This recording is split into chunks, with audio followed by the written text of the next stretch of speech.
Hello friends, आप सभी का स्वागत है इस चैनल में। इस वीडियो में हम हिस्ट्री से one liner 50+ important question cover करेंगे और ये मेरा पार्ट 3 है। तो इससे पहले मैं 2 लेक्चर कवर कर चुका हूँ, तो आप उन लेक्चर को भी देख सकते हैं। देन इसके अलावा और भी वेरियस टॉपिक पे एमसीक्यू में टॉपिक वाइज कवर किया हूँ, तो आप उन लेक्चर को भी देख सकते हैं। तो इस वीडियो में हम हिस्ट्री से वन लाइनर पर फोकस रखेंगे। तो यहाँ पर हमारा फर्स्ट क्वेश्चन है, which Indus valley site was the first to be discovered.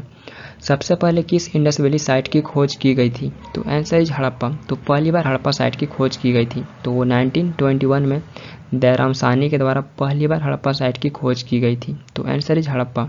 Next है, Harappa was situated on the bank of which river. Harappa किस नदी के तट पर स्थित था? तो आंसर इज रावी। हड़प्पा ये रावी नदी के तट पर स्थित था। तो ये आपको प्रेजेंट डे पंजाब के पाकिस्तान में देखने को मिलेगा और ये रावी नदी के तट पे बसा था। तो पूछ ले जाते हैं हड़प्पा किस नदी के तट पे स्थित था? तो ये रावी। नेक्स्ट है, who called Mahatma Gandhi as Mahatma for the first time. Mahatma Gandhi को पहली बार महात्मा किसने कहा था? तो आंसर इज रविंद्रनाथ टैगोर। तो रविंद्रनाथ टैगोर जी के द्वारा पहली बार महात्मा गांधी को महात्मा कहा गया था और यह टाइटल इन्हें चंपारण सत्याग्रह के बाद मिला था। तो ये भी इम्पोर्टेंट फैक्ट है। और महात्मा गांधी इन्हें गुरुदेव का उपाधि दिए हुए थे। तो महात्मा गांधी रविंद्रनाथ टैगोर जी को गुरुदेव का उपाधि दिए हुए थे। नेक्स्ट है, who was the first Indian person who was elected to the British parliament. वह पहले भारतीय व्यक्ति कौन थे जिन्हें ब्रिटिश पार्लियामेंट के लिए चुना गया था? तो आंसर इज दादा भाई नौरोजी। तो दादा भाई नौरोजी ये पहले इंडियन पर्सन थे जिन्हें ब्रिटिश पार्लियामेंट के लिए चुना गया था। तो इन्हें 1892 में चुना गया था और ये पहले इंडियन पर्सन बने थे ब्रिटिश पार्लियामेंट में चुने जाने वाले। तो ये लिबरल पार्टी से चुने गए थे ब्रिटिश पार्लियामेंट में। तो आंसर इज दादा भाई नौरोजी। नेक्स्ट है, which temple in mount Abu is a famous religious place of Jainism. Mount Abu में कौन सा टेम्पल जैन धर्म का फेमस रिलीजियस प्लेस है? तो answer is Dilwara Jain temples. तो ये आपको राजस्थान के माउंट आबू में देखने को मिलेगा। तो ये जैनिज्म का फेमस रिलीजियस प्लेस है। तो जान ही रहेंगे जैनिज्म में टोटल 24 तीर्थंकर थे, टोटल 24 तीर्थंकर थे। तो पहले ऋषभ देव थे और लास्ट महावीर। तो मैं जैनिज्म पे भी कवर किया हूँ, तो आप उस लेक्चर को भी देख सकते हैं। तो जैनिज्म का famous religious place mount Abu में दिलवाड़ा जैन टेम्पल है। नेक्स्ट है, what was the name of the जज who sentence Bhagat Singh death. Bhagat Singh को फांसी की सजा देने वाले जज का नाम क्या था? तो आंसर इज जीसी हिल्टन। तो भगत सिंह को फांसी की सजा देने वाले जज का नाम था जीसी हिल्टन। तो इन्हें फांसी जानिए रहेंगे 23 मार्च 1931 में दिया गया था और उस टाइम वायसराय लॉर्ड इरविन था। तो इनके फांसी देने से पहले जानिए रहेंगे गांधी इरविन पैक्ट भी हुआ था, गांधी और इरविन के बीच में 1931 में ही। और फांसी उस टाइम 3 लोगों को दिया गया था, भगत सिंह, राजगुरु और सुखदेव। तो ये जज जीसी हिल्टन था। नेक्स्ट है, who founded the Indian reforms committee in England. England में इंडियन रिफॉर्म्स कमेटी की स्थापना किसने की थी? तो आंसर इज दादा भाई नौरोजी। दादा भाई नौरोजी जी के द्वारा इंग्लैंड में इंडियन रिफॉर्म्स कमेटी की स्थापना की गई थी। नेक्स्ट है, when did Dadabhai Naoroji establish the Indian reforms committee. Dadabhai Naoroji ने इंडियन रिफॉर्म्स कमेटी की स्थापना कब की थी? तो आंसर इज 1887। 1887 में इनके द्वारा इंडियन रिफॉर्म्स कमेटी की स्थापना इंग्लैंड में की गई थी। Next, when did Swami Vivekananda participate in the Chicago world religions conference. Swami Vivekananda ने शिकागो विश्व धर्म सम्मेलन में कब भाग लिया था? तो आंसर इज 11 सितंबर 1893। तो ये 1893 में शिकागो वर्ल्ड रिलीजियंस कॉन्फ्रेंस में पार्टिसिपेट किए हुए थे। तो यहाँ पे ये प्लेस इंपॉर्टेंट है, प्लेस पूछे गए हैं। ये कहाँ पे वर्ल्ड रिलीजियंस कॉन्फ्रेंस में पार्टिसिपेट किए हुए थे? तो ये शिकागो यूएसए में पार्टिसिपेट किए हुए थे और ईयर भी पूछे गए। ये 1893 में पार्टिसिपेट किए हुए थे। नेक्स्ट है, when was Swami Vivekananda born. Swami Vivekananda का जन्म कब हुआ था? तो आंसर इज 12 जनवरी 1863। तो इनका जन्म 12 जनवरी 1863 में हुआ था। तो इसलिए हम जान ही रहेंगे भारत में 12 जनवरी को नेशनल यूथ डे भी सेलिब्रेट करते हैं इनके बर्थ एनिवर्सरी को मार्क करने के लिए। तो इनका जन्म 12 जनवरी 1863 में हुआ था। नेक्स्ट है, what was the childhood name of Swami Vivekananda. Swami Vivekananda का बचपन का नाम क्या था? तो आंसर इज नरेंद्र दत्त। तो इनका बचपन का नाम नरेंद्र दत्त था। तो answer is Narendra Dutt. Next है, what was the name of Swami Vivekananda guru. Swami Vivekananda के गुरु का नाम क्या था? तो आंसर इज रामकृष्ण परमहंस। तो इनके गुरु का नाम रामकृष्ण परमहंस था। तो answer is Ramakrishna Paramahamsa. Next है, who was the Saradamani. Saradamani कौन थी? तो answer is wife of Ramakrishna Paramahamsa. और रामकृष्ण परमहंस ये स्वामी विवेकानंद के गुरु थे, तो इसलिए ये क्वेश्चन एग्जाम में पूछे गए हैं। तो शारदामणि ये रामकृष्ण परमहंस की पत्नी थी। नेक्स्ट है, who led the Mughal army in the battle of Haldi Ghati. Haldi Ghati के युद्ध में मुगल आर्मी का नेतृत्व किसने किया था? तो आंसर इज मान सिंह। तो मान सिंह ये बैटल ऑफ हल्दी घाटी में मुगल आर्मी का नेतृत्व किया था। तो ये बैटल 1536 में मेवाड़ के राजा महाराणा प्रताप के बीच में हुआ था। तो यह बैटल मुगल आर्मी के नेतृत्व में मान सिंह और मेवाड़ के राजा महाराणा प्रताप के बीच में 1576 में हुआ था। नेक्स्ट है, Shahjahan Begum was the ruler of which place. Shahjahan Begum कहाँ की शासिका थी? तो आंसर इज भोपाल। शाहजहां बेगम ये भोपाल की शासिका थी और ये 8th रूलर थी भोपाल की। नेक्स्ट है, the 4th Buddhist council where was held at. चौथी बौद्ध संगति कहाँ आयोजित किया गया था? तो आंसर इज कुंडलवन। कुंडलवन जो आपको प्रेजेंट डे कश्मीर के आसपास देखने को मिलेगा। तो यहाँ पे 4th बुद्धिस्ट काउंसिल आयोजित किया गया था। तो 1st सेंचुरी एडी के आसपास में कनिष्क के शासनकाल के दौरान 4th बुद्धिस्ट काउंसिल ऑर्गेनाइज किया गया था। और उस टाइम अध्यक्ष कौन थे 4th बुद्धिस्ट काउंसिल के? तो ये भी पूछ लिए जाते हैं। Next, who founded the all India Harijan संघ।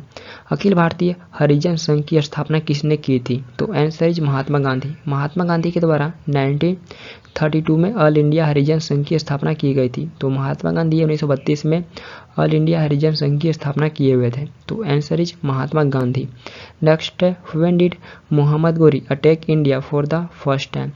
मोहम्मद गोरी भारत पर पहला आक्रमण कब किया था? तो answer is 1175 AD. Mohammad Ghori पहली बार भारत पे 1175 एडी में अटैक किया था और ये 1175 में ही हामिद लोदी डायनेस्टी से मुल्तान पर कब्जा कर लिया था। तो पहली बार ये 1175 में अटैक करता है और 1175 में हामिद लोदी डायनेस्टी से मुल्तान पर कब्जा कर लेता है। और यहाँ पे हम एक और फैक्ट को डिस्कस कर लेते हैं, ये पहली बार पराजित कब हुआ था?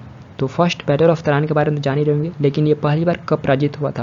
तो पहली बार ये 1178 में पराजित हुआ था। उस टाइम गुजरात में सोलंकी या चालुक्य डायनेस्टी का राजा था। तो ये सोलंकी के राजा भीम द्वितीय से पहली बार 1178 में पराजित हुआ था। तो इम्पोर्टेंट पॉइंट है, पूछे जाते हैं मोहम्मद गोरी पहली बार किस शासक से पराजित हुआ था? तो पहली बार ये भीम द्वितीय से पराजित हुआ था 1178 में। और भीम द्वितीय ये सोलंकी या चालुक्य डायनेस्टी के राजा थे। तो इम्पोर्टेंट पॉइंट है। नेक्स्ट है, who one the first battle of Tarain. Tarain के प्रथम युद्ध में किसकी जीत हुई थी? तो आंसर इज पृथ्वीराज चौहान। तो फर्स्ट बैटल ऑफ तराइन ये 1191 में हुआ था और इस बैटल में पृथ्वीराज चौहान की जीत हुई थी और मोहम्मद गोरी इसमें बुरी तरह से पराजित हुआ था। नेक्स्ट है, between whom was the first battle of Tarain. Tarain का प्रथम युद्ध किसके बीच हुआ था? तो answer is Prithviraj Chauhan and Mohammad Ghori. तो फर्स्ट बैटल ऑफ तराइन ये पृथ्वीराज चौहान और मोहम्मद गोरी के बीच में हुआ था और इस बैटल में मोहम्मद गोरी बुरी तरह से पराजित हुआ था। नेक्स्ट है, when did the second battle of Tarain. Tarain का द्वितीय युद्ध कब हुआ था? तो आंसर इज 1192 एडी। 1192 में सेकेंड बैटल ऑफ तराइन हुआ था। नेक्स्ट है, the second battle of Tarain was fought between.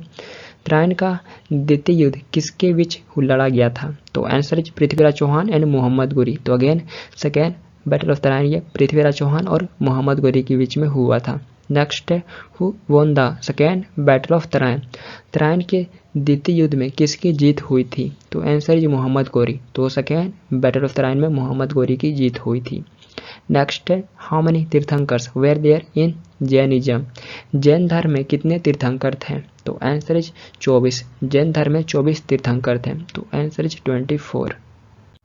Next है, who was the first tirthankars in Jainism.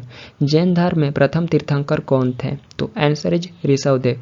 Rishabhdev ये जैन धर्म में प्रथम तीर्थंकर थे और इनका जन्म अयोध्या में इक्ष्वाकु कुल में हुआ था। तो ये भी पूछ लिए जाते हैं जैन धर्म के प्रथम तीर्थंकर का जन्म कहाँ पे हुआ था या किस कुल में हुआ था। तो इनका जन्म अयोध्या में इक्ष्वाकु कुल में हुआ था और ये फर्स्ट तीर्थंकर थे जैनिज्म में। Next, who was the 24th तीर्थंकर इन जैनिज्म। जैन धर्म में 24वें तीर्थंकर कौन थे। तो आंसर इज महावीर। महावीर ये जैन धर्म के 24th या लास्ट तीर्थंकर थे। तो आंसर इज महावीर। नेक्स्ट है, और इनका जन्म वैशाली में हुआ था। महावीर का जन्म वैशाली में हुआ था। नेक्स्ट है, which one of the 4 Vedas makes a clear reference to Rishabh and Arishtanemi the Jain tirthankars. 4 वेदों में से कौन सा जैन तीर्थंकर ऋषभ और अरिष्टनामी का स्पष्ट संदर्भ देता है। तो आंसर इज ऋग्वेद। तो ऋग्वेद में ऋषभ और अरिष्टनामी के बारे में हमें मेंशन देखने को मिलता है।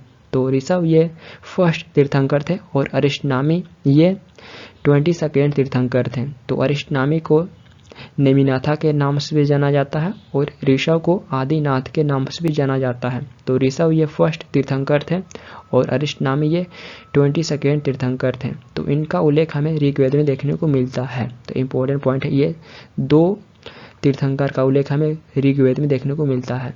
नेक्स्ट है, in which language were the Vedas written. Veda किस भाषा में लिखे गए थे। तो आंसर इज संस्कृत। तो जो भी 4 वेद हैं तो ये संस्कृत लैंग्वेज में लिखे गए थे।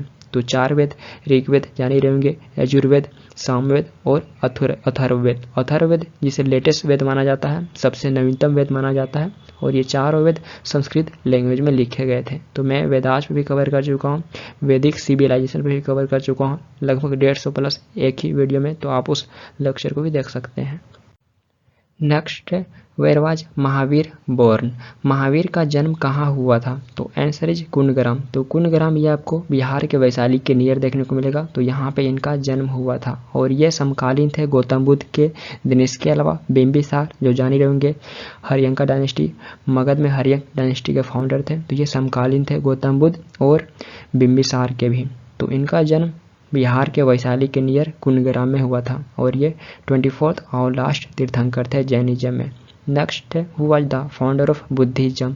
बौद्ध धर्म के संस्थापक कौन थे। तो आंसर इज गौतम बुद्धा। तो गौतम बुद्ध ये बुद्धिज्म के फाउंडर माने जाते हैं। नेक्स्ट है, who was the foster mother of Gautam Buddha. Gautam Buddha की पालक माता कौन थी। तो आंसर इज महाप्रजापति गौतमी। महाप्रजापति गौतमी ये गौतम बुद्ध की मौसी या पालक माता थी। तो answer is Mahaprajapati Gautami. Next है, in which language were the original Buddhist religious text written. मूल बौद्ध धार्मिक ग्रंथ किस भाषा में लिखे गए थे। तो आंसर इज पाली। तो जो भी ओरिजिनल बुद्धिस्ट रिलीजियस टेक्स्ट हैं तो ये पाली लैंग्वेज में लिखे गए थे। और यहाँ पे हम महावीर के पेरेंट्स के बारे में जान लें। तो महावीर इनके पेरेंट्स का नाम था सिद्धार्थ और त्रिशिला। तो सिद्धार्थ इनके फादर थे और त्रिशिला इनकी माता थी महावीर स्वामी की। तो ये भी इम्पोर्टेंट पॉइंट है, पूछ लिए जाते हैं। Next, who was the father of Gautam Buddha. Gautam Buddha के पिता कौन थे। तो आंसर इज सुदोधन। सुदोधन ये गौतम बुद्ध के पिता का नाम था। Next, who was the mother of Gautam Buddha. Gautam Buddha की माता कौन थी। तो आंसर इज महामाया। महामाया इनके वास्तविक माता का नाम था। तो महाप्रजापति गौतमी थी तो ये इनकी मौसी थी। जब इनकी माता का मृत्यु हो जाता है तो पालन पोषण इनकी मौसी की थी। तो इनके वास्तविक माता का नाम महामाया था। नेक्स्ट है, who was the son of Gautam Buddha. Gautam Buddha के पुत्र कौन थे। तो आंसर इज राहुल। राहुल ये गौतम बुद्ध के पुत्र थे। और गौतम बुद्ध की वाइफ का क्या नाम था। तो इनके वाइफ का नाम था यशोधरा। यशोधरा इनके वाइफ का नाम था और राहुल ये इनके पुत्र थे। और गौतम बुद्ध जी का जन्म कहाँ पे हुआ था। तो ये भी पूछ ले जाते हैं। तो इनका जन्म लुम्बिनी में हुआ था जो प्रेजेंट डे आपको नेपाल में देखने को मिलेगा। नेक्स्ट है, where did Gautam Buddha attain enlightenment. Gautam Buddha को ज्ञान की प्राप्ति कहाँ हुआ था। तो आंसर इज बोध गया। तो इनको ज्ञान की प्राप्ति बोध गया में हुआ था। तो 35 ईयर्स की उम्र में इनको बोध गया में निरंजन नदी के तट पे पीपल के वृक्ष के नीचे ज्ञान की प्राप्ति हुआ था। तो ये 29 ईयर्स की उम्र में ही घर को त्याग दिए थे और 35 ईयर्स की उम्र में इनको ज्ञान की प्राप्ति हुआ था बोध गया में पीपल वृक्ष के नीचे निरंजन नदी के तट पर। और बोध गया ये आपको प्रेजेंट डे बिहार में देखने को मिलेगा। तो बिहार को क्रेडल ऑफ बुद्धिज्म भी कहा जाता है, बौद्ध धर्म का उद्गम स्थल भी कहा जाता है बिहार को, क्योंकि इनको ज्ञान की प्राप्ति बोध गया में हुआ था। नेक्स्ट है, at what age did Gautam Buddha leave home? Gautam Buddha ने कितने वर्ष की अवस्था में गृह त्याग किया था? तो आंसर इज 29 ईयर्स। ये 29 वर्ष की अवस्था में गृह त्याग किए थे और इनको ज्ञान की प्राप्ति 35 ईयर्स में हुआ था। Answer is 29 years. नेक्स्ट है, where was the third Buddhist council held? तृतीय बौद्ध संगति का आयोजन कहाँ हुआ था? तो answer is Pataliputra. Third Buddhist council Pataliputra में ऑर्गेनाइज किया गया था और उस टाइम राजा थे एम्परर अशोक। तो उस टाइम एम्परर अशोक थे, उनके समय में थर्ड बुद्धिस्ट काउंसिल ऑर्गेनाइज किया गया था। और यहाँ पे आपसे पूछ जाएंगे फर्स्ट बुद्धिस्ट काउंसिल, तो फर्स्ट बुद्धिस्ट काउंसिल अजात शत्रु के समय में राजगिरी में होता है। सेकेंड बुद्धिस्ट काउंसिल वैशाली में होता है काला अशोक के समय में। थर्ड बुद्धिस्ट काउंसिल ये अशोक के समय में पाटलिपुत्र में होता है। और फोर्थ बुद्धिस्ट काउंसिल कनिष्क के समय में कुंडलवन जो कश्मीर के पास स्थित है। तो ये चारों बुद्धिस्ट काउंसिल इंपॉर्टेंट है, प्लेस पूछ जाते हैं और राजा। नेक्स्ट है, the people of Indus valley civilisation did not about which animal? Sindhu घाटी सभ्यता के लोग किस जानवर के बारे में नहीं जानते थे? तो आंसर इज हॉर्स। तो इन्हें हॉर्स के बारे में नहीं पता था। ऐसे हॉर्स का प्रमाण तो लोथल से मिला है, बट हॉर्स इनका पालतू जानवर नहीं था। देन इसके अलावा लायन का कोई प्रमाण नहीं मिला। शेर का इंडस वैली से कोई प्रमाण नहीं मिला है। शेर का प्रमाण मेसोपोटामिया से मिला है। तो ये इंपॉर्टेंट फैक्ट है, पूछे जाते हैं कौन से जानवर पालतू नहीं था इनका? तो हॉर्स इनका पालतू नहीं था। और लायन किस एनिमल का प्रमाण नहीं मिला है? तो लायन का कोई ठोस इंडस वैली से नहीं मिला है। नेक्स्ट है, which tree was considered sacred by the people of Indus valley civilisation? Sindhu घाटी सभ्यता के लोग किस पेड़ को पवित्र मानते थे? तो आंसर इज पीपल ट्री। तो ये पीपल वृक्ष को पवित्र मानते थे। नेक्स्ट है, what metals were known to the people of Indus valley civilisation? Sindhu घाटी सभ्यता के लोगों को कौन सी मेटल की जानकारी थी? तो answer is bronze, copper, lead, silver, gold. तो ये सारे मेटल के बारे में ये जानते थे। नेक्स्ट है, which metal was unknown to Indus valley civilisation? Sindhu घाटी सभ्यता के लोग कौन सी मेटल से अज्ञात थे? तो आंसर इज आयरन। तो इन्हें आयरन के बारे में पता नहीं था। तो ये आयरन के बारे में नहीं जानते थे। तो पूछ ले जाते हैं ऑप्शन में से, आप पूछ लेगा इनमें से कौन से एक मेटल के बारे में ये नहीं जानते थे? तो आयरन के बारे में इन्हें नहीं पता था। नेक्स्ट है, हु रोट मुद्राक्ष? मुद्राक्ष किसने लिखा था? तो आंसर इज विशाखा दत्त। विशाखा दत्त के द्वारा मुद्राक्ष लिखा गया था। नेक्स्ट है, हु रोट पंचतंत्र? पंचतंत्र किसने लिखा था? तो आंसर इज विष्णु शर्मा। विष्णु शर्मा के द्वारा पंचतंत्र लिखा गया था और यह संस्कृत लैंग्वेज में लिखा गया था। तो पंचतंत्र ये संस्कृत लैंग्वेज में लिखा गया था और मुद्राक्ष ये भी संस्कृत लैंग्वेज में विशाखा दत्त के द्वारा लिखा गया था। Next, who founded the Gupta dynasty? गुप्त वंश के संस्थापक कौन थे? तो आंसर इज श्रीगुप्त। श्रीगुप्त ये गुप्त डायनेस्टी के फाउंडर थे, but real founder Chandragupta first को माना जाता है, जो महाराजा धीराज की उपाधि पहली बार एज्यूम किए थे। तो रियल फाउंडर चंद्रगुप्त फर्स्ट को माना जाता है, बट फाउंडर थे गुप्त डायनेस्टी के श्रीगुप्त। नेक्स्ट है, when did Shrigupta founded the Gupta dynasty? Shrigupta Gupta वंश की स्थापना कब किए थे? तो आंसर इज 3rd सेंचुरी। तो 3rd सेंचुरी एडी में श्रीगुप्त के द्वारा गुप्ता डायनेस्टी का स्थापना किया गया था। नेक्स्ट है, which title did Shrigupta assume? Shrigupta ने कौन सी उपाधि धारण की थी? तो आंसर इज महाराज। श्रीगुप्त यह महाराज की टाइटल एज्यूम किए थे। नेक्स्ट है, who became the ruler of Gupta dynasty after the death of Shrigupta? Shrigupta के मृत्यु के बाद गुप्त वंश का शासक कौन हुआ था? तो आंसर इज घटोत्कच। घटोत्कच ये श्रीगुप्त के मृत्यु के बाद सेकेंड रूलर बने थे गुप्ता डायनेस्टी के। देन इसके बाद घटोत्कच के बाद चंद्रगुप्त फर्स्ट बनते हैं, जो महाराजा धीराज की उपाधि एज्यूम करते हैं। और गुप्ता एरा को golden age of ancient India कहा जाता है। इंपॉर्टेंट पॉइंट है, गुप्ता डायनेस्टी को golden age of ancient India कहा जाता है। तो इस वीडियो में हम हिस्ट्री से वन लाइनर 50+ इंपॉर्टेंट डिस्कस करने की कोशिश की है। तो उम्मीद है ये वीडियो आप सभी के लिए हेल्पफुल होगा। यदि हेल्पफुल है तो आप अपना फीडबैक दे सकते हैं। इस वीडियो को लाइक, कमेंट एंड शेयर भी कर सकते हैं और इस चैनल को सब्सक्राइब भी कर सकते हैं फॉर मोर वीडियोज। तो फिर मिलते हैं हम नेक्स्ट वीडियो के साथ। Thank you for watching this video. Thank you.